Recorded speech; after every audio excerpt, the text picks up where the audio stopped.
salut les amis, salut les potos, salut à tous mes abonnés, salut à tous les amoureux du football. Merci de rester fidèle à votre chaîne de sport préférée, Viking Débrief, connaisseur qu'on est. Les potos, comme d'hab, aujourd'hui nous allons encore aborder l'actualité du football. Si tu n'es pas encore abonné, n'hésite pas à le faire. On s'abonne, on s'abonne, on s'abonne, on s'abonne.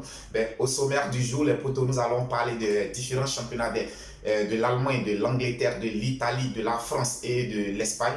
Et aussi, pour terminer cette vidéo, les potos, nous allons aborder les points chauds de l'actualité sportive actuellement. Les potos, qu'est-ce qui se passe du côté de l'Arabie Saoudite? Cristiano Ronaldo est menacé d'emprisonnement.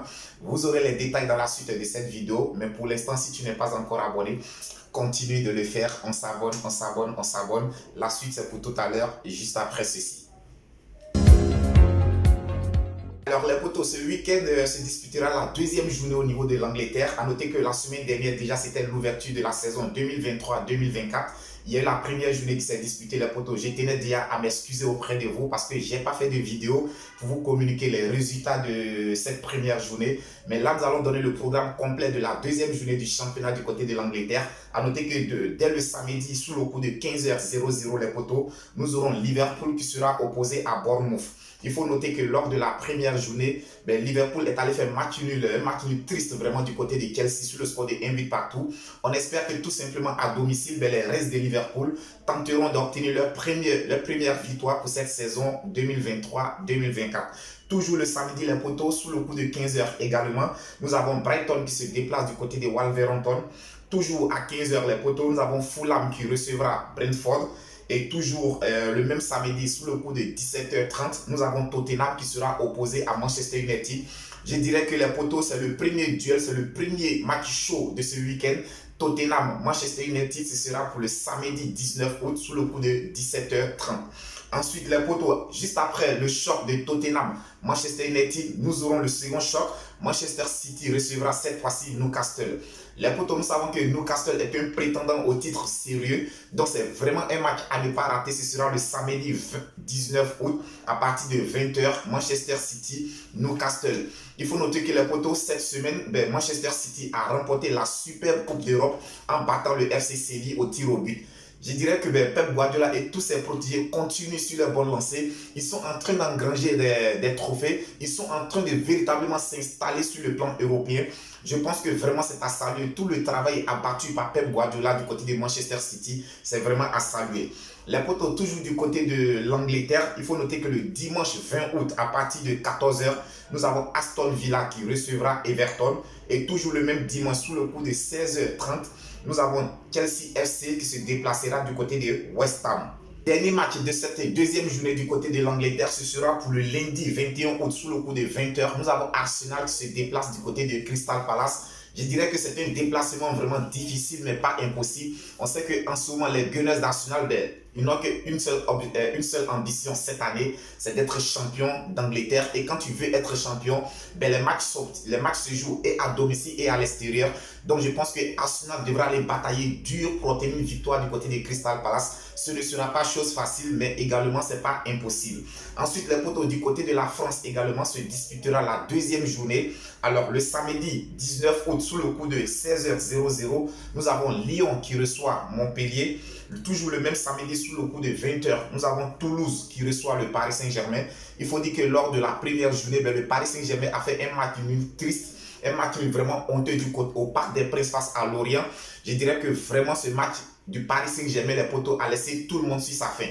Il faut noter que lors de ce match de la première journée du Paris Saint-Germain, Kylian Mbappé, Marco Verratti, Neymar étaient tous absents. Alors, Luis Enrique a essayé de composer avec les joueurs qu'il avait sous sa main. Mais il faut dire que vraiment, le Paris Saint-Germain, on n'a pas reconnu cette équipe. On espère tout simplement que ce week-end face à Toulouse, les Parisiens pourront se rattraper du côté de Toulouse. Ensuite, le dimanche 20 août, les potos, sous le coup de 12h00, nous avons Lille qui sera opposé à Nantes FC. Et à 16h05, nous avons l'AS Monaco qui reçoit Strasbourg. Et les potos, toujours le dimanche, dernier match choc de ce dimanche. Dernier match qui concerne deux prétendants au titre ou bien à une place européenne cette année du côté de la France. Nous avons Lens qui reçoit Rennes sous le coup de 19h45. Les potos, nous allons atterrir du côté de l'Espagne où se disputera également la deuxième journée ce week-end. Il faut dire que lors de la première journée, les potos, le Real de Madrid était allé s'imposer du côté de l'Athletic Bilbao sur le score de 2-0.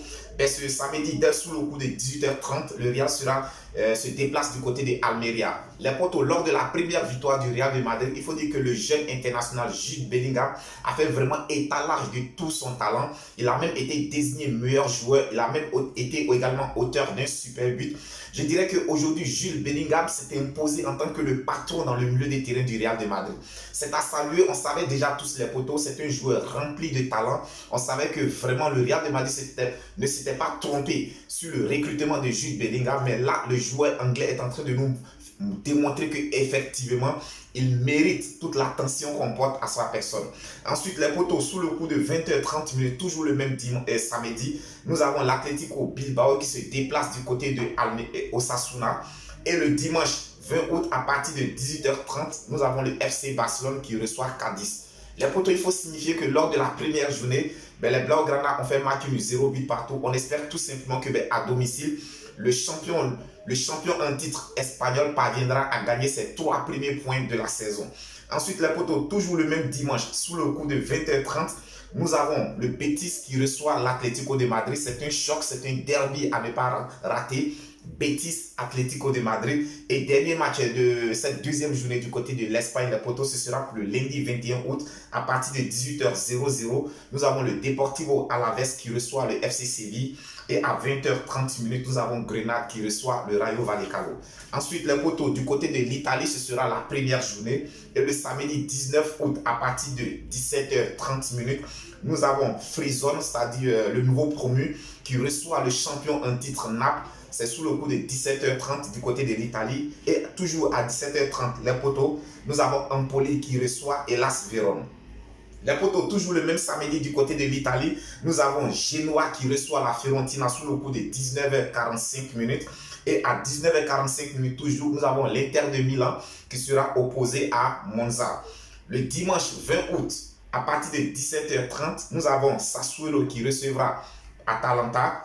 À 17h30 toujours, nous avons Salernitana qui se déplace du côté de la Roma. Et toujours le même dimanche, les potos, à partir de 19h45, nous avons Udinese qui sera opposé à la Juventus de Turin.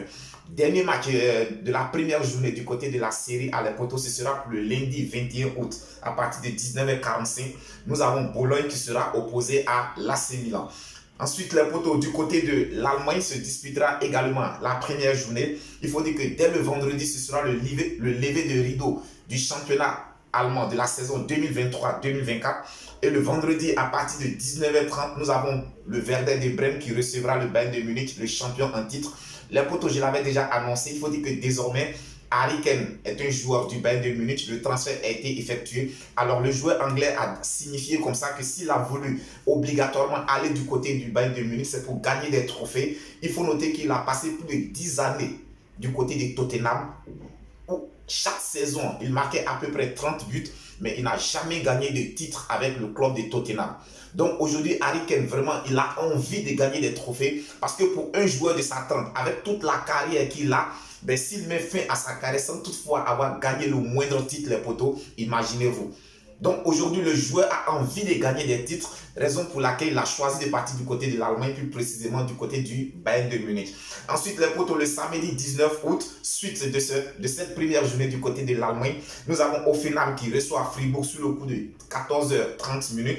Toujours à 14h30, nous avons Leverkusen qui sera opposé au RB Leipzig. Et du coup, toujours le même samedi, à partir de 17h30, nous avons le Borussia Dortmund qui sera opposé à Cologne.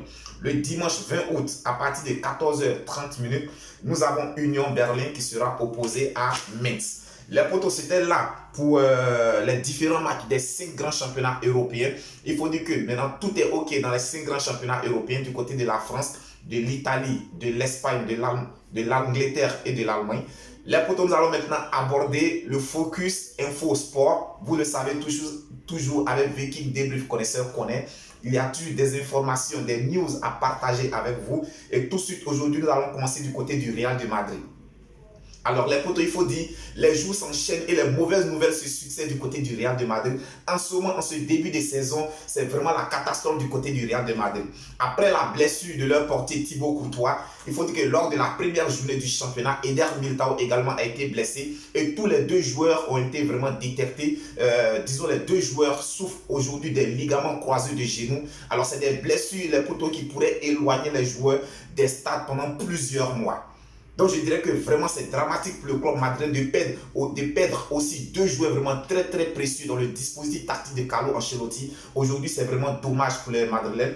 Et en plus de cela, les potos, je l'avais déjà dit, Kylian Mbappé ne viendra pas au Real de Madrid cet été. Il a décidé d'aller jusqu'au bout de son contrat avec le Paris Saint-Germain. Et d'ailleurs le joueur a été réintégré dans le groupe de Enrique. Donc je dirais qu'aujourd'hui, c'est vraiment les mauvaises nouvelles qui s'enchaînent du côté du Real de Madrid. Alors les potos, il faut dire que le Real de Madrid n'a pas tardé à tout de suite trouver un remplaçant à la personne de Thibaut Courtois. Ils se sont tout de suite penchés vers le gardien espagnol Kepa de Chelsea FC. Je dirais que c'est déjà fait. Kepa est déjà arrivé du côté du Real de Madrid pour essayer de combler le vide laissé par Thibaut Courtois. Aussi, pour combler à l'absence de Kylian Mbappé, il faut dire que le Real de Madrid aujourd'hui, désormais, est intéressé par le profil de Kolo Muani, l'international français. Il faut noter bien, lors de la dernière Coupe du Monde, c'est lui qui avait marqué le dernier but victorieux de la France, qui avait permis à la France de battre le pays du Maroc sur le score de 2-0. Aujourd'hui, il est courtisé, il est convoité par le Real de Madrid. L'année dernière, il a réalisé une très belle saison du côté de la Bundesliga. C'est un dossier à suivre, les potos. Ensuite, toujours du côté du Paris Saint-Germain, les potos, il faut dire que Neymar n'est plus joueur du Paris Saint-Germain. Je l'avais également annoncé, Neymar voulait obligatoirement quitter le Paris Saint-Germain dès cet été. Désormais, c'est chose faite. Alors, direction de Neymar, Arabie Saoudite. Les potos, ça vous surprend, oui ou non? Ben, pas moi, parce que je l'avais déjà dit. Désormais, l'Arabie Saoudite est l'Eldorado du football mondial. Donc, Neymar, désormais, direction Arabie Saoudite, plus précisément au club de Al Hilal. Ensuite, les potos, il y a aussi un cadre du Paris Saint-Germain qui est sur le point de quitter le club. Il s'agit bel et bien de Marco Verratti, qui d'ailleurs a été écarté du groupe du Paris Saint-Germain. Il a été mis à l'écart parce que le joueur italien, l'international italien aujourd'hui a fait savoir à sa direction qu'il comptait quitter le club. Et Marco Verratti aujourd'hui est sollicité par le club de Chelsea, par l'Atlético de Madrid et aussi par Al Hilal. Où ira-t-il? Quel choix fera-t-il, les potos? Dossier à suivre pour vous. Et les potos, aujourd'hui, toujours pour parler du Paris Saint-Germain. Alors, il faut dire que les Parisiens sont la direction du Paris Saint-Germain a déjà préparé un plan B en cas de départ de Marco Verratti. Et le profil aujourd'hui, le profil qui intéresse plutôt les dirigeants du Paris Saint-Germain, les potos, c'est l'international ivoirien Ibrahim Sangaré. On le sait tous, Ibrahim Sangaré du côté du PSV Eindhoven, c'est un joueur rempli de qualité, c'est un joueur qui est fort techniquement, il est fort physiquement et aussi par moment il arrive aux joueurs de se transformer en buteur. Donc je pense que le profil de Ibrahim Sangaré intéresse les dirigeants du Paris Saint-Germain au cas où Marco Verratti venait à partir. Et pour moi, je pense que déjà le joueur, il a déjà donné son accord. Le joueur est d'accord pour pouvoir intégrer le club du Paris Saint-Germain. Je pense que les négociations sont en train de se faire entre le joueur et la direction, entre la direction du PSV Eindhoven et celle du Paris Saint-Germain. C'est un dossier qu'il va falloir aussi suivre pour vous de très près. Alors les potos, dernier élément de cette vidéo, nous allons parler de la situation de Cristiano Ronaldo du côté de l'Arabie Saoudite. Je l'avais déjà annoncé dans le sommaire. Il faut dire qu'actuellement du côté de l'Arabie Saoudite, Cristiano Ronaldo est menacé d'emprisonnement. Les potos, que s'est-il passé? Il faut dire que lors de la Coupe d'Arabe, Cristiano Ronaldo, après avoir inscrit un but, il a célébré son but en faisant un signe de croix. Donc, il a fait ce signe de croix après avoir inscrit son but, alors que nous savons que du côté de l'Arabie Saoudite, c'est formellement interdit de pouvoir démontrer sa chrétienté en plein public. C'est carrément interdit. Donc, aujourd'hui, Cristiano Ronaldo, pour avoir fait ce geste, risque la prison. Risque la prison, les potos, c'est un dossier vraiment sérieux parce qu'il a déjà reçu une convocation de la police saoudienne. Le joueur sera entendu et puis les potos, s'il est jugé vraiment coupable, il risque d'être emprisonné du côté de l'Arabie Saoudite. Les potos, dites-moi, est-ce que vous pensez que le fait d'avoir fait ce geste mérite effectivement la prison? Est-ce qu'il faut mélanger la religion au sport? Les potos, je vous laisse vous exprimer là-dessus. Les potos, nous savons tous que l'Italie est un pays chrétien Nous savons tous que l'Israël est un pays chrétien. Pensez-vous que là-bas, dans ces différents pays, on peut mettre un joueur en prison parce que tout simplement, il a fait honneur à la religion musulmane? Les potos, je vous laisse vous exprimer dessus. Laissez-moi tout ce que vous en pensez en commentaire. C'est Viking Débrief Connaisseur qu'on est. On continue de s'abonner, de s'abonner, de s'abonner, de s'abonner. On like, on commente, on partage. Viking Débrief Connaisseur qu'on est. C'est pour vous la chaîne. La chaîne vous appartient. On se dit à très très bientôt pour une autre vidéo. D'ici là, que Dieu vous protège.